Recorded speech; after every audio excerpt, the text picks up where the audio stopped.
All right, good evening, everyone. You're listening to Red Pill 78. I am the corruption detector, and this is your Red Pill News. We have a very special presentation for you tonight. My good friend Bob Kudla is here.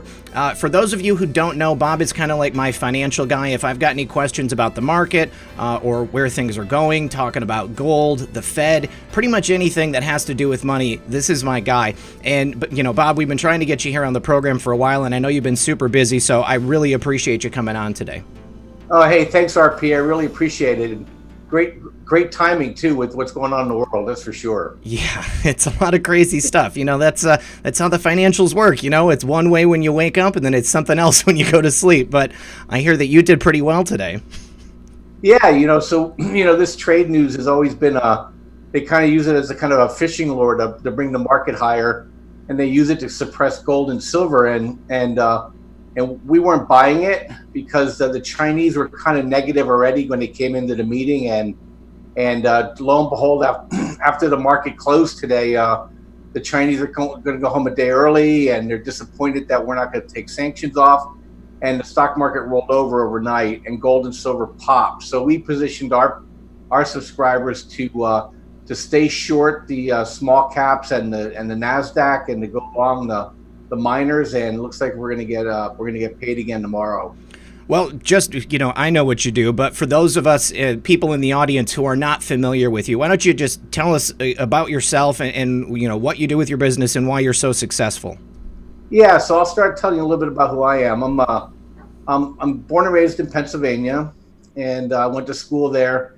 And then after I graduated from college, I spent 3 years active and 7 years total in the Marine Corps as an officer. I was an artillery officer.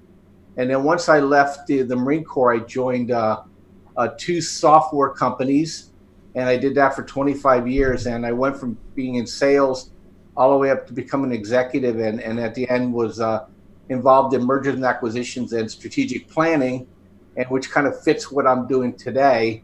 And then about 13 years ago, I went out on my own and started trading full time. And at the same time, I also I started a solar energy business because I was very, very concerned about, energy dependence of our nation, and from that, the Trade Genius business arose. I've been trading since 1991. I had a private, a service for many years, and about 3.5, 4 years ago, people asked me to take this public and out to everybody, and that's what I did.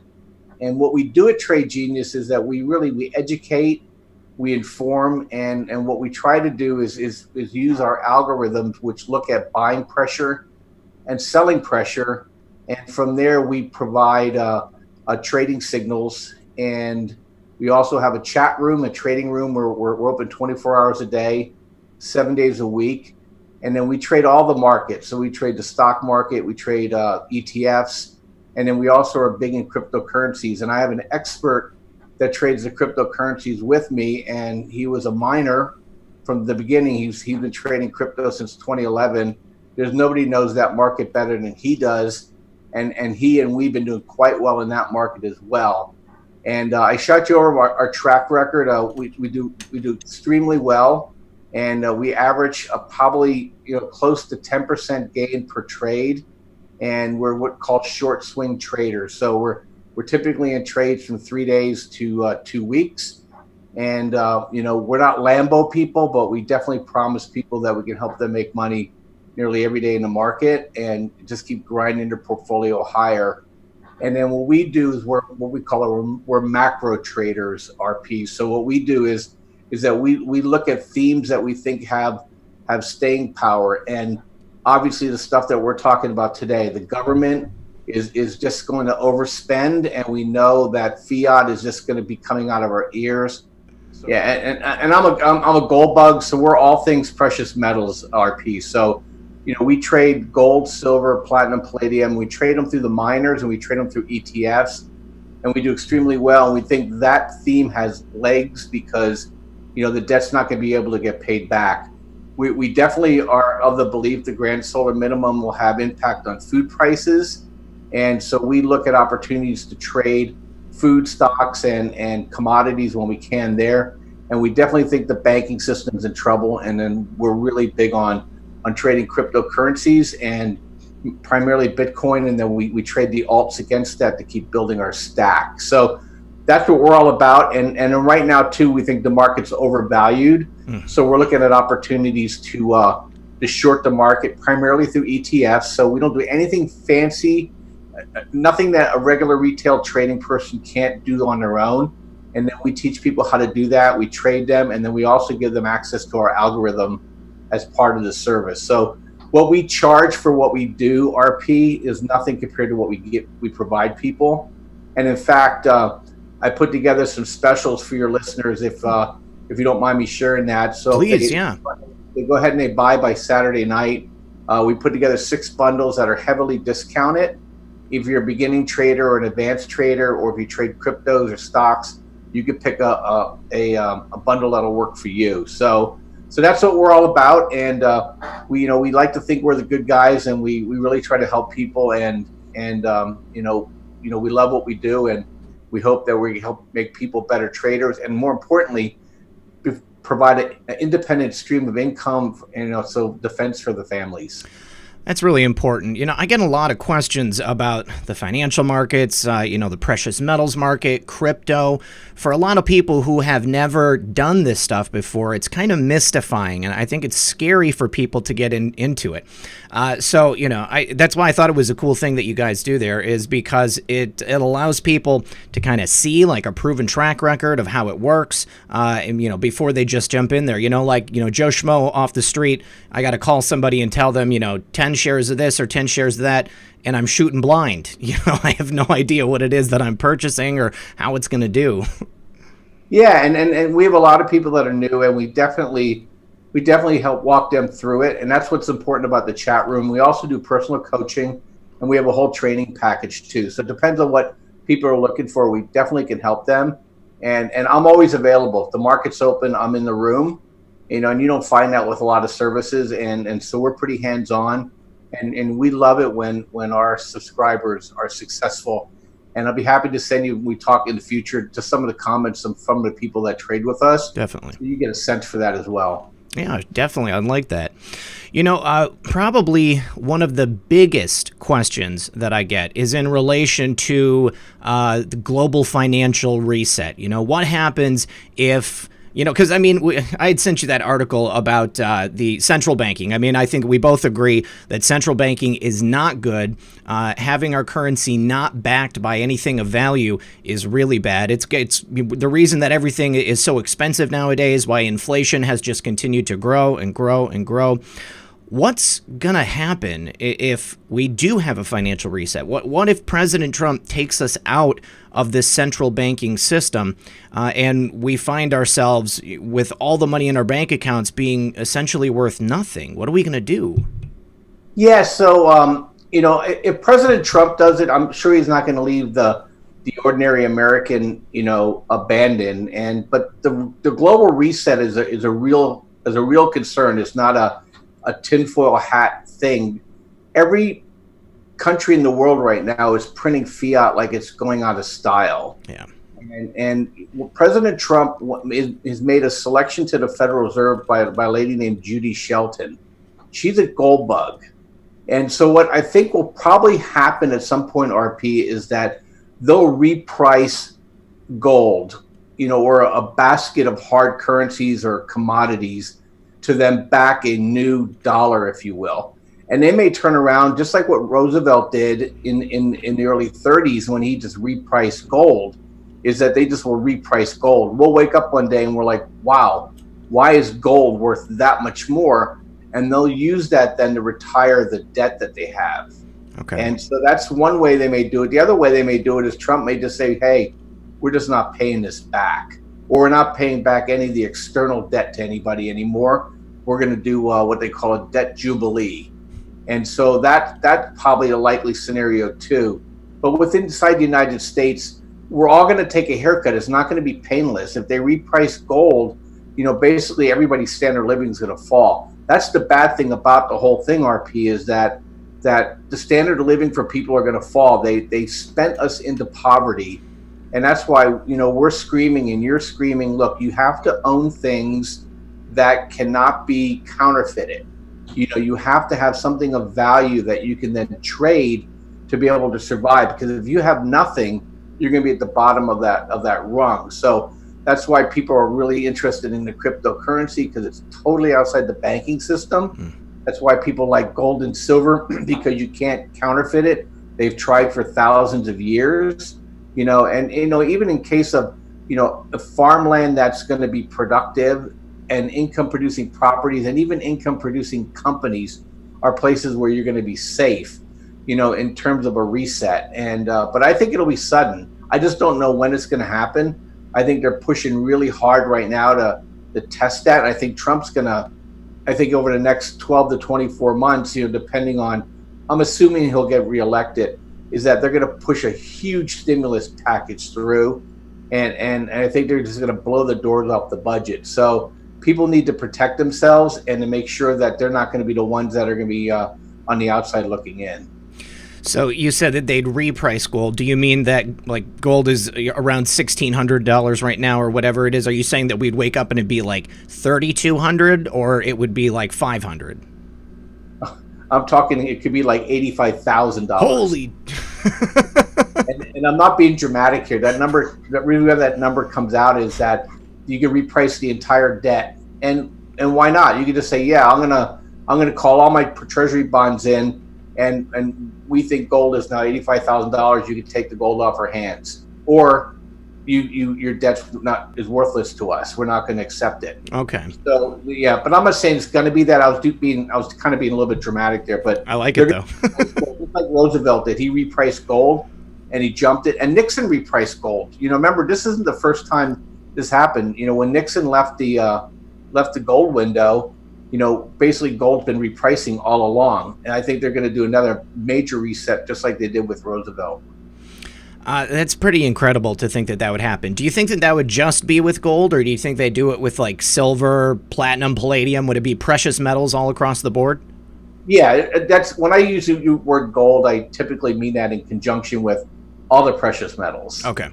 Yeah. Right. So yeah, anything that's going to have that has tradable value that you can't counterfeit will collect. Even other commodities will come up along with that, but definitely gold and silver. A lot of the really wealthy people use oil as a hedge, but now we're producing so much oil that oil is becoming a commodity that might simply become worthless. So, we're going to see oil prices come back down into the 40s here, RP, really soon. That was something I was thinking, is that we're producing so much natural gas and oil, we could very easily back our currency with that energy source. Yeah, and in Germany back there, when they came out of their hyperinflation, they backed it with real estate. So it's going to be backed by something that's going to have tangible value, and that's how they're going to do it. And then cryptos might be the way in which international trade happens. So we're going to see some sort of combination along those lines. So where do you see cryptos going? Because I had a couple of friends who bought into Bitcoin when it was like $500 a piece, and then they cashed out when it was like 20 grand a piece. And they did the right thing at that time because it's never gone back up there. I've got some Bitcoin, and I want to say it's at around 12,000 right now, which is more than what it was when I purchased it. Maybe it's different. I'd have to check out my my app. But what do you think? Yeah, so it's going to go into this halving. I'm sure you heard that term before, where that the price is paid to the miners for producing additional Bitcoin, or the work they do, the proof of work. They're going to get paid less than half than they were before that halving occurred.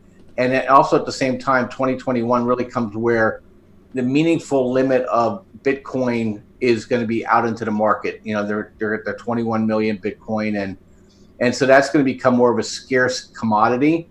And, our view is that right now it's trading in around the 7,500, 8,000 area. And our view is that probably within 12 months that it should go up 4x from here. And the reason why we say that is that's what Litecoin did. Litecoin went from $20 to $130 in its halving in this past year. And we think Bitcoin's going to do the same thing coming up from its lows of last winter, and it's going to push itself up into the anywhere between $25,000 and $32,000.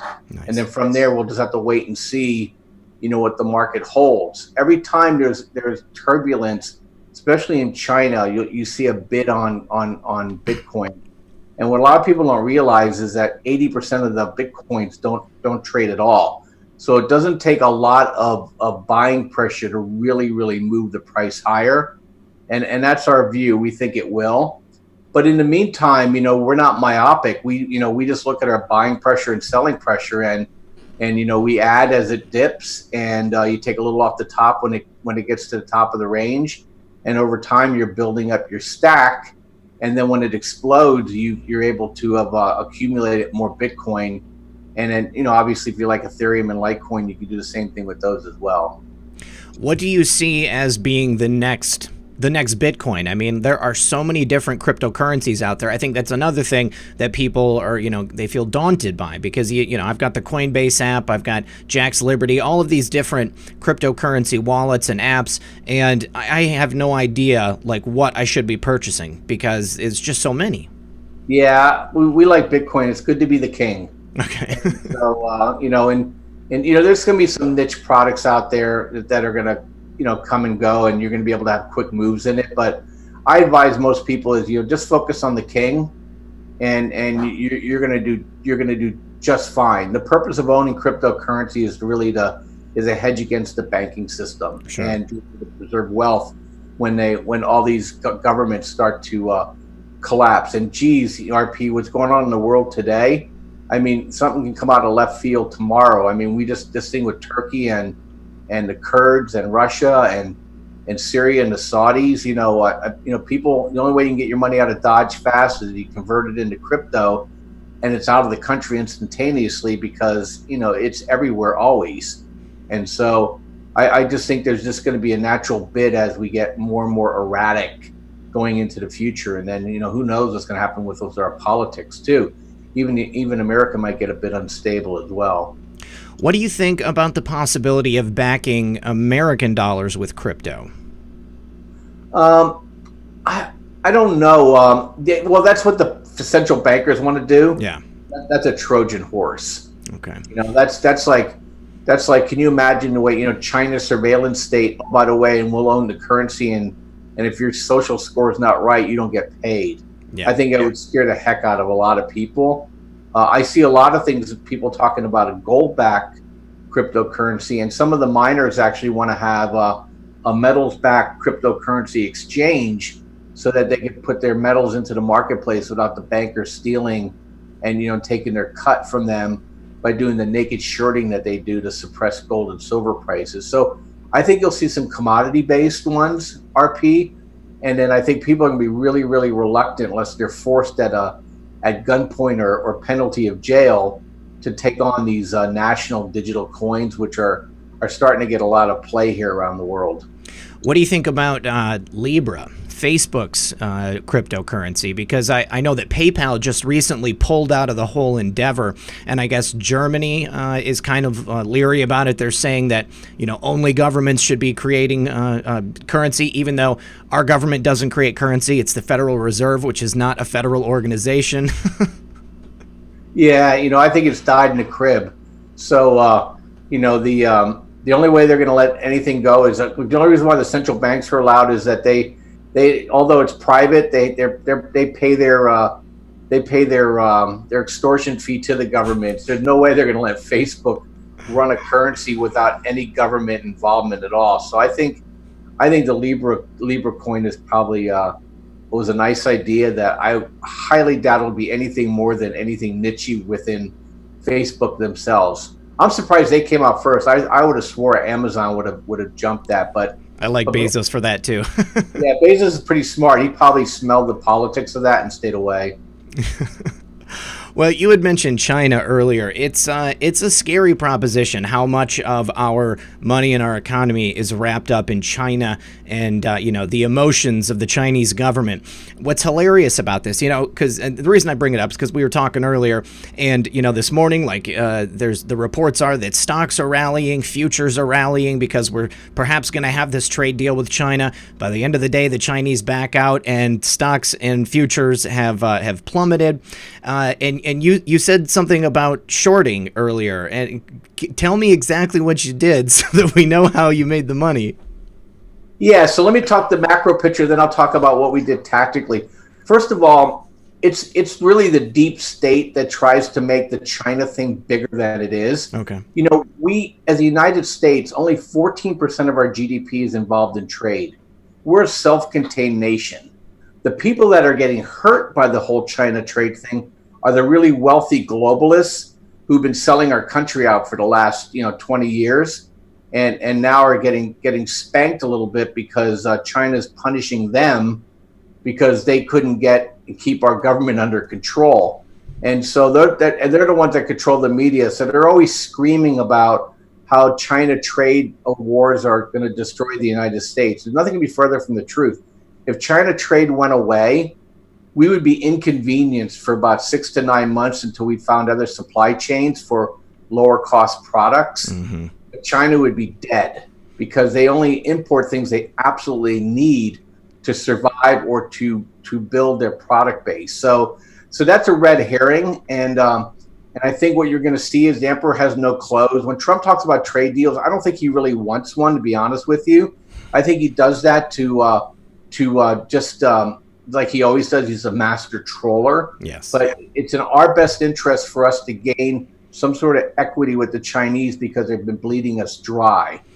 Now, having said that, they've been using these algorithms, are looking always for the trade news. And so because our market now has been automated and it's robotically traded, is that certain keywords, RP, are used to lift the futures market. So when they lift the futures markets, it lifts all the stocks that are part of these ETFs. And the natural reaction to that also then is to immediately short gold and silver, which then affects the miners because it's called a risk on trade. So when you have risk off, people run to gold, silver, and the miners for protection, and they sell the market. So every time we get these news cycles that they push in saying, hey, we're going to get a trade deal, things going really well, we look at our algorithm, and our algorithm tells us that, hey, this is overbought, which means that it's moved up too far too fast, and there's no volume or buying pressure to sustain the price. So we use those opportunities then to short the market. And what I mean we short the market is we're expecting it to go down. And how we do it is because most people are retail traders that trade with us, is that we buy ETFs that are called short SPY or short small caps or short NASDAQ. And we go and we buy those ETFs in anticipation for the market to roll back down again. And some of our clients, we do calls and puts, so we do option trading as well. And that's how we position ourselves. And we sat here today and we took a little bit of heat because the prices kept going up on us. But I told everybody, just be patient. This thing is not going to end well because the Chinese simply cannot agree to our terms, RP. They simply cannot. And of course, as soon as the market was closed, the Chinese were grumbling and whoosh. All our trades now are profitable, including the miners that we bought today because they were being suppressed. And we don't see the China thing ever turning out to be anything good other than these short-term whips. So every time they whip the market up, we look for that opportunity to come down. Because the stock market, in our view, is about 30% overvalued to its fair value. And so, it needs to come down. It's in all our best interest for the stock market to kind of come down some so it doesn't get parabolic and then we end up with a crash. The thing I like to tell people, though, RP, is that the stock market and the economy are two different animals. They affect each other, but our economy is doing really, really well. And so people always ask me, when are we going into recession? When are we going into recession? Well, people have been predicting a recession now for 3 years, and we're still of the view that a recession is not going to occur until Trump's second term. That's typically the politics of it. They usually push the economy into recessions when they get a second term so they can position themselves to reelect the next candidate 4 years out. Because, you know, the way demographics are working, there's a labor shortage in this country, technology is strong. And what Trump's doing by killing this trade is that these companies have to come back to the United States to employ people. So it brings back the supply chains and everything else. And these are all good guys, RP. So that's why we've always been saying, look, the economy's fine. Stock market's overvalued because they bid it up too high. So don't conflate the two. Just, you know, start getting yourself out of the stock market, get yourself into the commodities because they're going to create inflation, and just make sure that you're in an industry that's going to be part of the future, and you're going to be just fine. Now, there's some stuff that the Fed has done recently as well. I mean, I saw that the jobs market was slowing, and is that a symptom of everybody has jobs, or is it because there aren't enough jobs to go around for the people who want them? I mean, what's going on with that? Yeah, I think you nailed it. It's okay. Both. You know, we're at a point now where 3.2% unemployment. Yeah, it's crazy. Anybody that can pass a drug test has a job. Okay? And anybody who wants a job has a job. And, you know, and I live in California, and you know, we have even higher than minimum wages, and nobody works for minimum wage out here. Yeah. So, I mean, I'm talking like my 18-year-old daughter is making 50% over minimum wage at an entry-level position. Okay. So it's not fast food or anything like that, but still, you know, she's going to school, but they just can't find the help. And the reason why they're doing that is because, look, everybody's getting older, retiring. When people talk about, oh my gosh, the labor force participation is going down. Well, yeah, people are retiring. And so it's putting pressure on the job market, which is a good thing. And Trump has increased the wages $4,000 since he's been in office. So that's good when you get a little bit of the wage inflation in here, because, you know, the benefits have been killing people. And at the same time, too, is that, you know, with industries rolling back in, people now have to pay more because the manufacturing jobs that are going to come back in steel and in defense and in technology, you know, those jobs typically pay higher wages, and people will roll out of service jobs into those manufacturing jobs. So the slowing thing is just kind of a, you know, it's nice to know, but, you know, once you go from 3.2 to 3.1, you know, you're still doing really well, even though it's not as good as, you know, 4.0 to 3.5, you know. Yeah. It's just we're pretty much max employment right now. All right. Well, I found this article that I sent you, Ron Paul, talking about the Fed repos. Can you explain this to me? It sounds like repossession, like repossessions of banks. Is that what that is? No. So what a repo is, repossession is the right word. So what banks do is that banks have a standing agreement with the central bank that they could trade out what they call their A paper. That is their mortgage-backed securities that they own and the treasuries that they own. You got to remember that all these primary banks are required to buy the Fed auction. So we never have a failed auction because the banks have to buy it. Well, we got to the point where the banks were choking on all the debt that was being issued, and also Germany and Asia. Foreign banks are allowed to participate in these repos because they're also considered prime brokers. They participate in buying our bonds. And so a bank got in trouble in the sense that they had too many assets but not enough cash, and they probably were hitting depositors looking for their money. So our view is that a bank in Germany or a bank in Asia, my view is Deutsche Bank or HSBC, is getting in trouble. And I think it might be because of Hong Kong. People are pulling their money out, and so they had to swap all their bonds, and they went to the Fed and said, look, we need cash.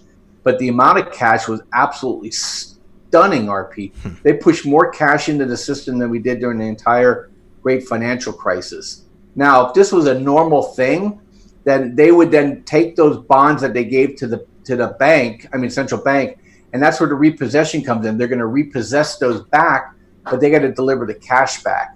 What we're hearing is that some of that money is never coming back, and then that's called quantitative easing.